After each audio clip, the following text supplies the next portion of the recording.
Hello everyone, welcome back to another Darktable video. This one is going to be about bulk editing your photos using Darktable styles, which are essentially presets. Yeah, I really hope you enjoy. Okay, so the first thing we need to do if you want to bulk edit photos and have like a fast workflow, you need to create your styles, which are presets. So I can go and I can bulk apply a style to many photos. So for the sake of this video, I'm just going to use one of the styles that I already have built as an example of how to build a style. So this one I call Pacific Film. I'll have my styles available if you guys want to use mine as well. So you can see I've applied the style to this image, but mainly I just want to show you what the style is composed of and how you can create your own styles and update them as well. I like to build my styles using the same workflow that I have from my first video, which if you haven't seen that, it's a comprehensive Darktable guide that should really help you get started. And I recommend you watch that if you haven't already. But basically my styles sort of follow the same module usage that I have there, where I don't actually bother changing the exposure and color calibration, which is exposure and white balance for my styles, since I'll tweak those per image after I apply the style. But what I do is I use tone equalizer usually for the contrast. So I'll right click tone equalizer and then there's a contrast tone curve. Your darktable might look a little different. This might just be a flat list because I have a newer test version of Darktable, but you sort of just go here, right click, and you can choose one of these levels of contrast from tone equalizer. So you see if I turn it on and off, it applies some luminance-based contrast. So that's usually how I do the contrast in my styles.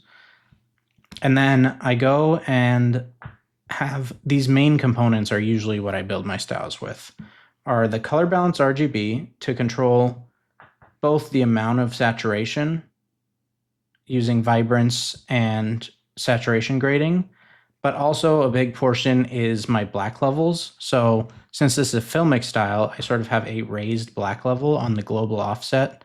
And you see if I do the opposite, it will change the black level to be a lot darker. And in this case, it lifts my blacks up and it looks kind of filmic. So that's what I use color balance RGB for. And again, this is not a video about this particular style. I'm just showing you, you can go through and make your styles however you like. And another big one I use is color equalizer that lets me change the hue, saturation, and brightness of individual colors. So I just have this one sort of leaning towards oranges and blues, and it's subtle, but it makes a difference a lot in the luminance and things like that.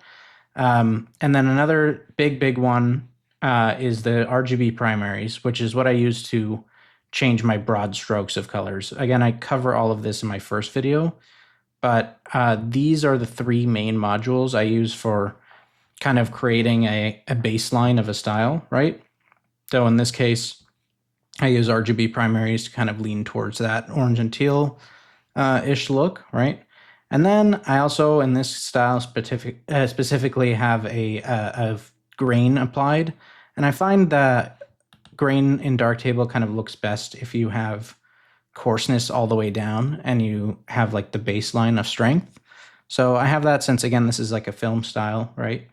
And I also forgot to mention that in this tab for the color balance RGB four ways, I also made my shadows a little bit purple and my highlights a little bit orange for this particular style, right?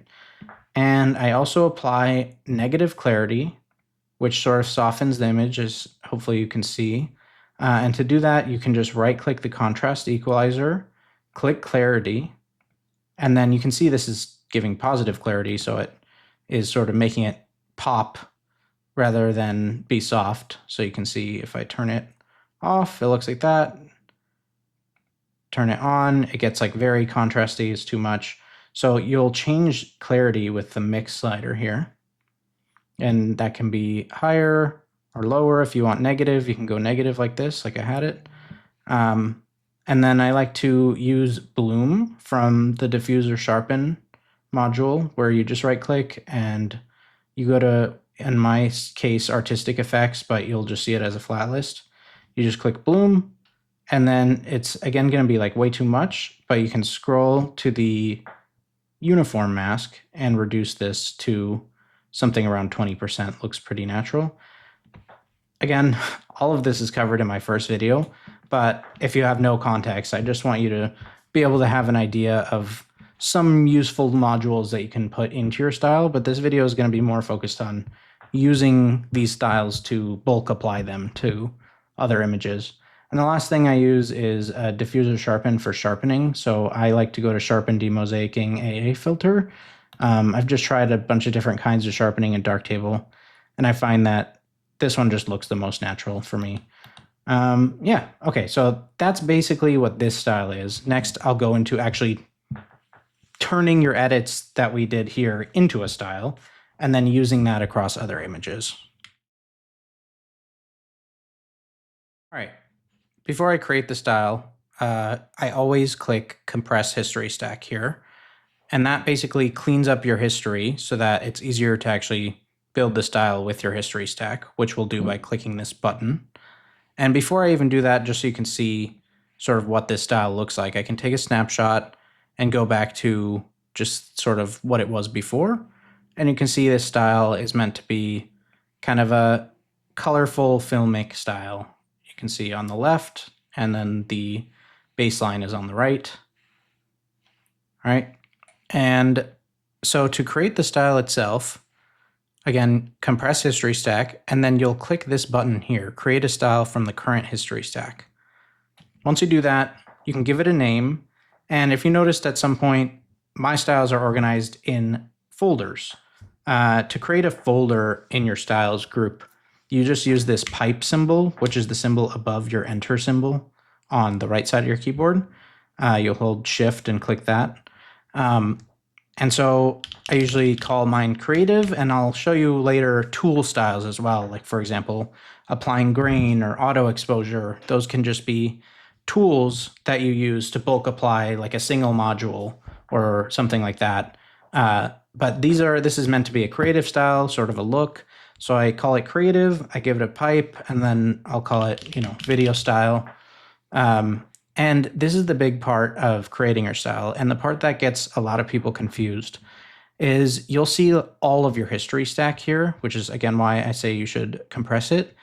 But you don't really want to apply, this says include and this says reset. You don't really want to include everything in here because it'll just get confusing, and if you notice these first, in my case, 14 items, since in my previous video I show you I have some presets that get applied, but the first grouping of modules for anyone will be applied to any image anyways.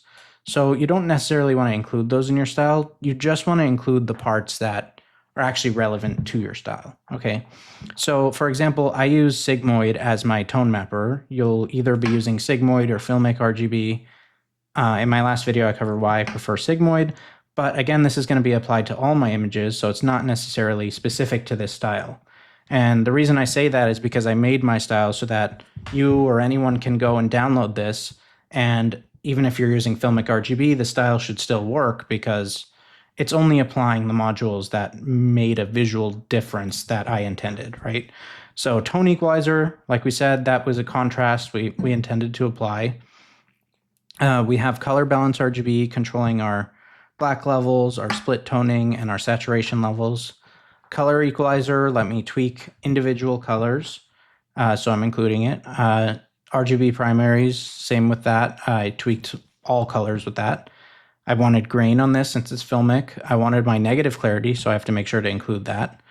Sometimes some of these are not ticked and I don't fully understand why yet. And then if you just double check all these, you can see like none of them are ones that I actually included as like part of the style itself, right? And then I have my bloom, and I always just click this module order. I keep that included, and then you click save. Okay. So that's our style created.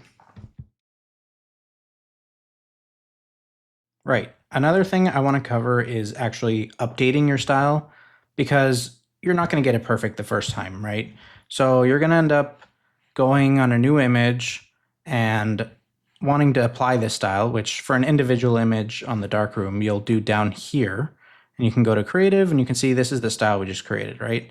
If I click on it, in my case, it already looks like the style that I created, right? But as you're creating yours, you realize you'll apply it to an image and it just doesn't look like the way you'd like it to look for all images moving forward, right? You want to tweak your style. So the way to actually update a style, even if you're just working on this original image or on a new image or whatever, is you want to make sure to clear the history. So you click this button and clear your history, and then apply the style you're trying to tweak. So I'll apply this style right here. Okay, so the next thing you can do now that you've applied the style you want to update is you just go and make any tweaks you want. You can add modules, you can update them. So let's say I thought the black level was a little too high, so I pull it down a little. Say I want to change my blues to be even more teal, like that. You can do any changes you want. And then after you're done, you click compress history stack again. And the annoying part is you can't just click like update style, but you have to know the name of the style. So in this case, we called it creative and then with a pipe symbol, so to put it organized in this folder, and then we called it video style, right? And I mentioned that because you have to click create a style again, and you have to actually type the exact name that you're of the style that you're trying to update. So in this case, it was this. And you'll just apply any of the changes. So let's say you added a new module, you'll have to go through this again, just like when you created it, and make sure everything that you intend to be there is actually there, and anything you don't intend is not. We can double check. These are all the ones that I want with the changes that I had made within the individual modules. And so I'll just click save. And this is the part where you're updating your style. It says overwrite style. And since it already exists, we want to override it, and we click yes. So now on the next time I apply the photo or apply it to another photo, it will be as I intend. So next, I just want to cover the creation and usage of tool styles.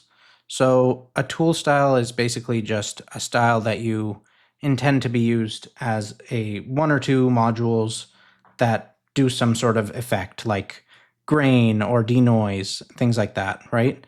So I already have a grain style, but I'll just recreate it so you can see what I mean. So you can just go and apply grain, right? In this case, I have my film grain that I applied here. And by the way, you can change the name of any module by going here and clicking rename, or you can control click that and give it a different name just for clarity. It'll show up on your style as that name as well, right? So in this case, I just want grain to be a tool style, right? So I'll call it tool, and you can do this however you want. Actually, I'm not sure. Yeah, I called it tools. So I'll call it tools and then grain. And again, I already have one and it's just this, but so then at that point I select none, because the only thing I want to include is this grain, right? It's just a single module, but the reason I'm turning it into a style rather than a module preset, which you can do on an individual module level, is so that I can go on many images, just like my creative styles, and bulk apply grain, for example. So you just click save, and this way you have a style that you can go back here and select many photos and just click grain, double click grain, and these photos will just all have grain on them now. Granted, it also reset their styles that you saw there just for a second, because those were the JPEG previews, but the point is that grain was added to these photos, so you can see there's some grain now. Okay, so the last bit of housekeeping I want to do before we get into actually using these styles to bulk edit is to make our lives easier by going to the settings and shortcuts and actually creating keyboard shortcuts for the most important modules that you're gonna, after bulk applying styles, going to want to go and like change your exposure, or change your white balance. That way you don't have to click a photo and find those modules and change them. You can just click E, for example, and you'll immediately get put into your exposure module. So you'll go to shortcuts and then you'll go to processing modules here, and you scroll down and you find exposure. And there's all these different parts of exposure. They can set specific keyboard shortcuts to, but in this case, we'll just double click the whole thing and I'll click E. And it's asking me to remove the shortcut because I already have it. But you know, if it was for you, it would just add the shortcut like that. The other one is color calibration. This is what you'll use for your white balance. So you'll right click or double click this and I make it C. And those are shortcuts that don't already exist in Darktable. So I just, you know, those are the ones I use. I'll click no there because I want to keep that. And then the other one that's useful is color balance RGB, which, you know, lets you do saturation and a few other things. So for color balance RGB, I use Y as the shortcut.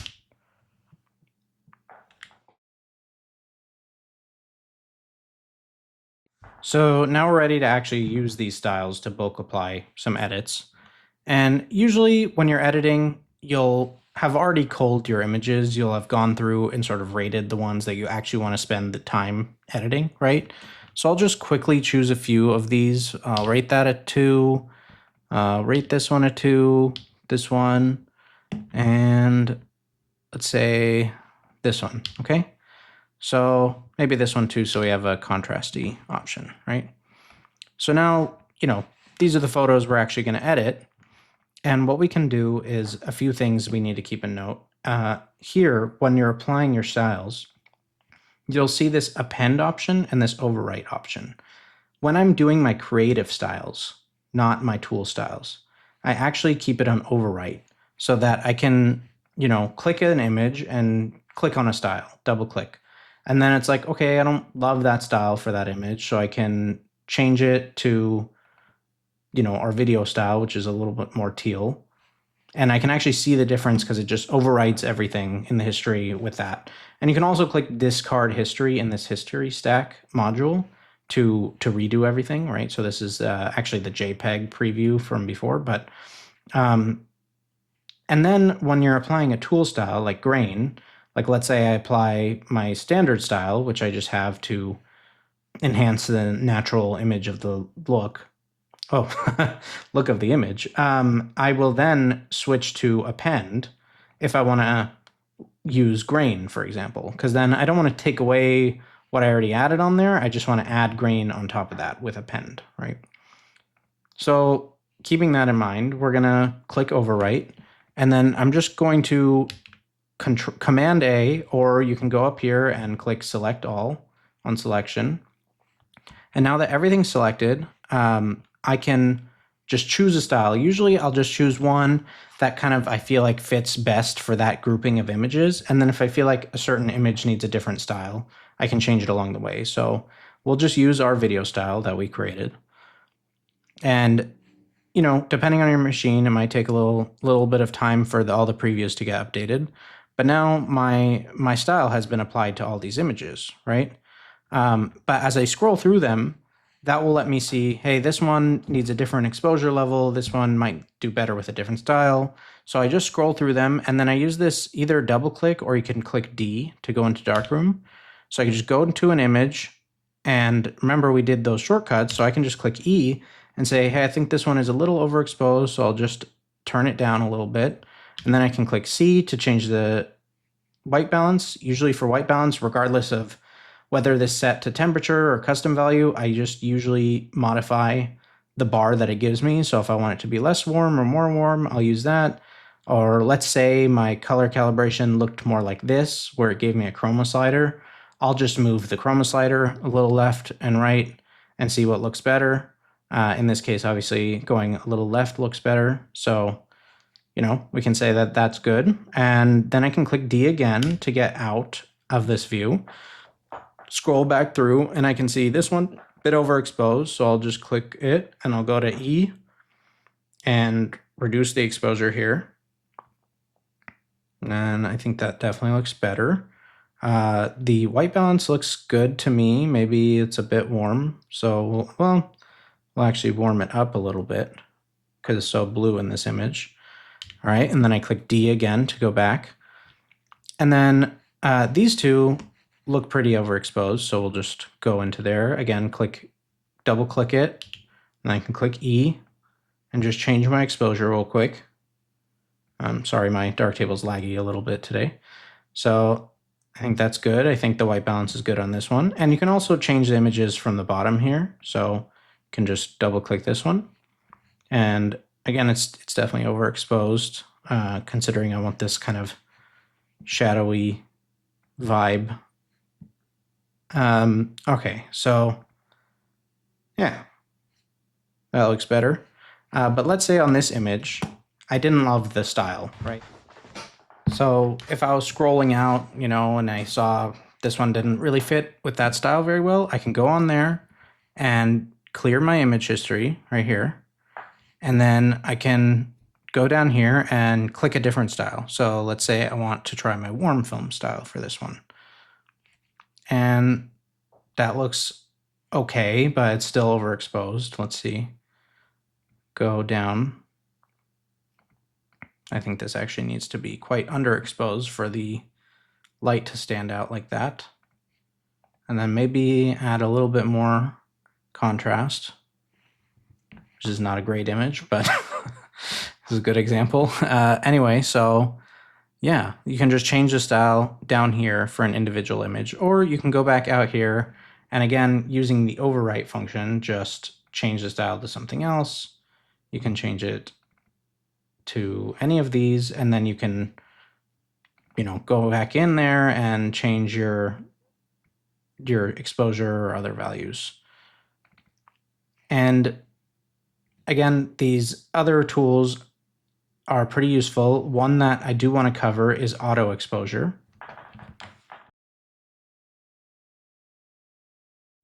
So I created a tool style called auto exposure. If you right click exposure, you'll have this thing called magic lantern defaults. This basically tries to take the average exposure of an image and make it fit that image. It obviously did not work very well in this image, so it's not the greatest example. And when you use this, the way your exposure module then looks different. You have to actually go up to make it darker on percentile or down to make it brighter. But in certain cases where you have a bunch of dynamic lighting differences, using this auto exposure magic lantern default will actually make your exposure on all your images kind of match better, and then you'll have less work to do when you're tweaking individual images. So that obviously wasn't a good example, but if I go over all of them and I make sure I'm on append so I don't delete the work I did, and I just click auto exposure, it might or might not make things worse, to be clear with you. But you see it made this one darker, made this one darker, and honestly did a pretty good job for all of them except this image. And then on that image, again, you would go up on percentile to make it darker, or you could always reset your exposure module and just do it like this. But I just figured that was a useful style that you can create. So again, you would right click this, go to Magic Lantern defaults, and then down here, you would just click create a new style and call it tools, auto exposure, and select none, and then find that exposure Magic Lantern defaults one, and you can save that as an auto exposure style just to make it easier in certain cases to bulk change your exposure. So another thing I wanted to cover is the fact that you can copy and paste edits between images in order to save time, especially if they're similar images. So if I was to bulk apply a style to these, like let's say Pacific Film, okay, and then I would actually use overwrite to do that. And then I want to go and modify the exposure of one of them, right? Then that way, since they're similar images, I won't need to actually go and do the same for all the others. Like, let's say the exposure was a little high, I wanted it to be warmer, and then now I can go back out here, and instead of having to do the same thing to these two similar images, I can copy this image's history stack. So you go to this, not styles, but history stack, and you can selectively copy just the exposure and color calibration. Like, let's say you want different styles for those ones and you just wanted to copy the changes you made for those. Or you can do that when you're doing paste. So you can just copy all the changes and then click these and do a selective paste for just exposure and color calibration. Or, because of the fact that you're already using the same style on these ones. Again, this has the same overwrite and append thing. So, if you want to do it this way, make sure you have overwrite on. But then you can just click paste, and that will paste all the changes, right? Including those exposure and color calibration ones. And you can see now the images have been edited to be very similar, especially because they were taken at the same time. It just saves a lot of time. So I can imagine that being very helpful in a lot of situations, including portraits and anything like that. Now, with all these back and forth exposure changes on this one, I'll make it a little darker.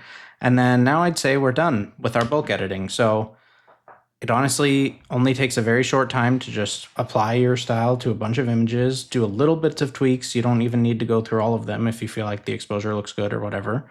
Another thing I didn't mention is you might have a scroll bar version of this down here, but you can change the number of images displayed on your screen at once.